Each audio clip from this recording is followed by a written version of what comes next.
ठाकुर जी को तो चिंता है ना, क्योंकि पत्री तो ठाकुर जी के चरण में गई है।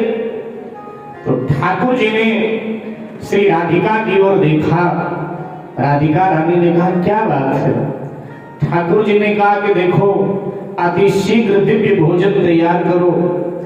और नाई आया है बात की चिट्ठी लेके। वो देखो ना नरसिंह जी बथुआ उबाल रहे हैं। बथुआ खाकर जाएगा तो भी तो बुराई ही पीटेगा, और इसके बाद में दक्षिणा भी तो देनी पड़ेगी नाई को। वो नरसिंह के पास व्यवस्था नहीं है। और फिर तो क्या था, जिनकी रिद्धि सिद्धि दासी बनकर सेवा करती हैं, ऐसे राधा रानी क्या क्या कहना। इशारा किया और 56 प्रकार के भोग तैयार होकर थाली में लग गए। और भगवान ने पुनः मुनीम का वेश बनाया। मुनीम का वेश बना करके ठाकुर जी वो थाली ले करके आ गए जहां करवट बदल रहा था नाई भूख के मारे। आगे भैया भैया उठो उठो उठो, आप आए हो ना नानी बाई के गांव से? हाँ हाँ मैं ही आया हूं। तो उठो भोजन करो। तो आप कौन हो भैया? बोले हम नरसिंह सेठ के मुनीम हैं। वो क्या है ना कि हमारे सेठ जी तो व्यापार आदि कुछ करते नहीं, वो तो भजन करते हैं। तो उनका सारा व्यापार मैं ही संभालता हूँ। जो आया गया है उसकी सेवा मुझे ही करनी पड़ती है। अब नरसिंह जी पैसे आदि को हाथ नहीं लगाते, सो दान दक्षिणा भैया मुझे ही करनी पड़ती है। नरसिंह जी ने मुझे स्वतंत्र छोड़ दिया है कि ये मेरा धन सब तेरा है, जैसे मर्जी जिसको जो देना है दे दिया कर। उठ भैया भोजन करो।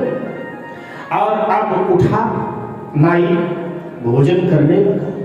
साहब वही हालत हुआ नाई का जो नरसिंह जी के यहाँ श्राद्ध खाने वाले ब्राह्मणों का हुआ था। अब नाई भी तो चिट्ठी पत्री लेकर बड़े बड़े राजे रजवाड़ों में जाता था, और वहां जाता था तो भोजन प्रसाद भी पाता था। लेकिन नाई तो हैरान है कि बाप रे, ऐसा स्वाद भोजन का तो बड़े बड़े राजे रजवाड़ों के यहाँ नहीं आया जो स्वाद यहाँ आ रहा है भोजन में। क्या गजब का स्वाद है। अब आप कल्पना करें, श्री राधा रानी ने जिस भोजन को हाथ लगा दिया हो उसका स्वाद तो आएगा ही, और साहब वो भोजन करने वाला तो आवागमन के बंधन से भी मुक्त हो जाएगा। तो ऐसा दिव्य पदार्थ नाई ने भोजन किया। और भोजन करके नाई ने थाल धोया। स्वर्ण का थाल, स्वर्ण का कटोरी और स्वर्ण की चम्मच थी। और थाल चम्मच कटोरी धो करके, गिलास धो करके जब किनारे पे रखने लगा तो मुनीम के वेश में ठाकुर जी कह रहे, अरे भैया सुनो सुनो, ये किनारे पे मत रखो, अपने थैले में डाल लो। क्योंकि नरसिंह जी के यहाँ हमारे यही नियम है, जो अतिथि आता है स्वर्ण के थाल में भोजन, स्वर्ण के गिलास में पानी, स्वर्ण की कटोरी में ही सामग्री दी जाती है, स्वर्ण का चम्मच ही दिया जाता है। और इसके बाद भोजन करने के बाद में वो उस अतिथि को वो वस्तु दे दी जाती है। तो इसलिए रख लो। तो नाई हैरान हुआ, बोला जितने आते हैं सबके साथ ऐसा होता है? हाँ, तुम्हें क्या बताऊं, बड़े धनवान है हमारे सेठ जी भैया, रखो। वो तो मन में बड़ा प्रसन्न हो गया कि ऐसा तो राजे रजवाड़ों के यहाँ नहीं मिला। थाली रख लिया, कटोरी गिलास चम्मच सब थैले में रखा। और अब भगवान जाने को तैयार। भगवान ने थैली निकाली, 101 स्वर्ण के सिक्के हैं, और वो थैली पकड़ाए। बोली भैया ये तेरी दक्षिणा है, 101 स्वर्ण के सिक्के हैं, कम हो तो बता दे।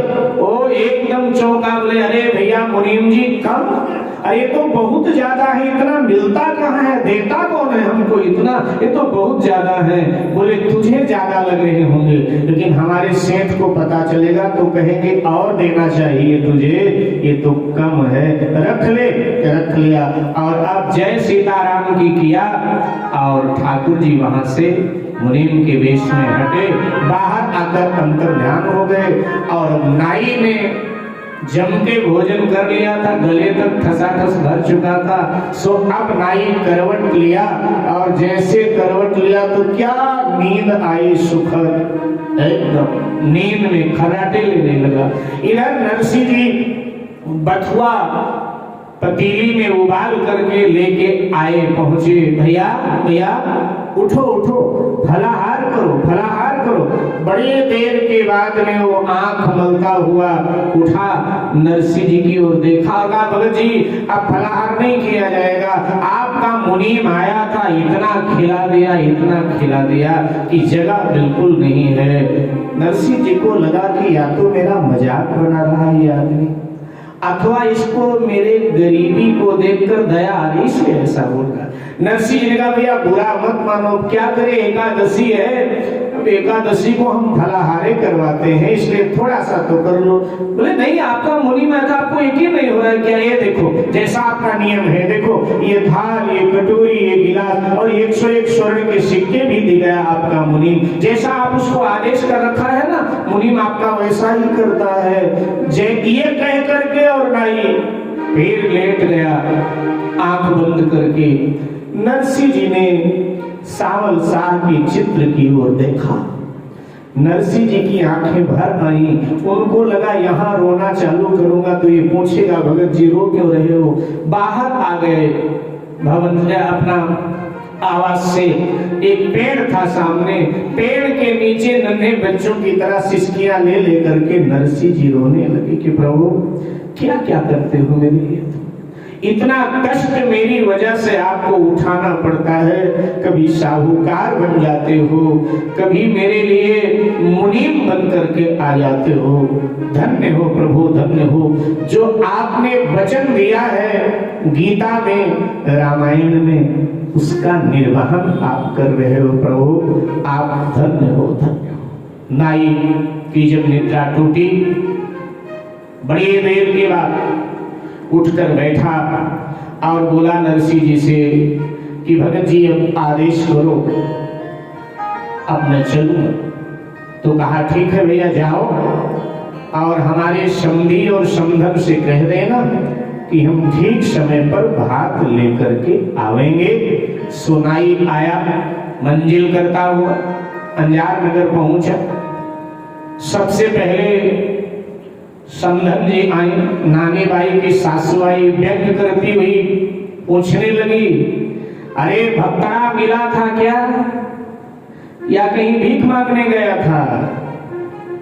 नाई ने कहा, सेठानी कैसी बातें करती हैं आप, ऐसे व्यक्ति के लिए ऐसा नहीं बोलना चाहिए। नरसिंह जी भक्त जरूर है, लेकिन नरसिंह जी ने जो देना लेना किया ना, आप जिंदगी में नहीं कर सकती हो। परमात्मा ने दिया आपको सब कुछ है, लेकिन कंजूसी ने आपको दबा रखा है। नानी बाई भीतर सुन रही थी, उसका गर्दन गर्भ से ऊंचा हुआ, एकदम वो भी आ गई। भैया मेरे पिताजी मिले थे। हाँ हाँ पिताजी आपके मिले थे, और आपके पिताजी का उस दिन व्रत था, आपको तो पता ही है कि वो तो भजन भक्ति में लगे रहते हैं। मुनीम आ गया उनका, और मुनीम ने भोजन करवाया, और ये देखिए सोने की थाल, ये कटोरी, ये चम्मच, ये गिलास। और सेठानी कभी जिंदगी में इतना नहीं दिया तुमने, पूरी जिंदगी हो गई तुम्हारा काम करते करते। और सुनो, 101 स्वर्ण के सिक्के नरसिंह जी के मुनीम ने दक्षिणा में दिया है। सासू की पलकें थोड़ा झप गई और कहा कि और क्या कहा है? कहा यही है कि हम ठीक समय पर भात लेकर के आ जाएंगे। थोड़ा लज्जित सी हो गई। मेरे भाई बहन, नाई ये सूचना